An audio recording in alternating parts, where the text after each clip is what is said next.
কি হয়েছে বেটা, তুই এরকম নার্ভাস কেন? মা, এই কলোনির মধ্যে আমি সবার ঘরে গিয়েছি, কেউ আমার সাথে বন্ধু করেনি। এই না, ওই লাড্ডুগুলো তোমার হাতে সবাইকে খাওয়া, দেখবে সবাই তোমার বন্ধু হয়ে গেছে। শোনো শোনো শোনো, এটা আবার নতুন তামাশা নাকি? এই আছো যে আমার মায়ের হাতের স্পেশাল লাড্ডু খেতে চাও?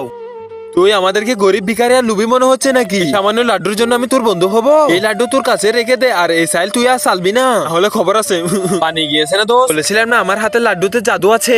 আরে বেটা কাঁদছো কেন? মা, লাড্ডু কেউ খায়নি। সমস্যা না, যতক্ষণ না তুমি জিততে পারছো না ততক্ষণ তুমি হার মেনে নিও না।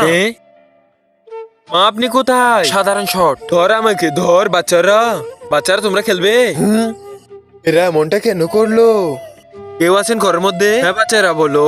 আজকে সন্ধ্যা আমাদের ঘরে পার্টি, তাই আপনারা আসিয়েন। হ্যাঁ হ্যাঁ, আমরা অবশ্যই আসবো।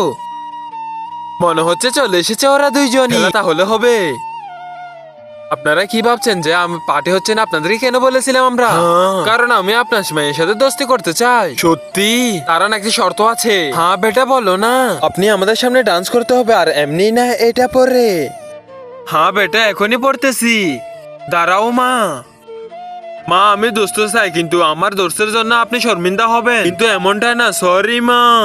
মাকে ভালোবাসলে লাইক সাবস্ক্রাইব করে দাও।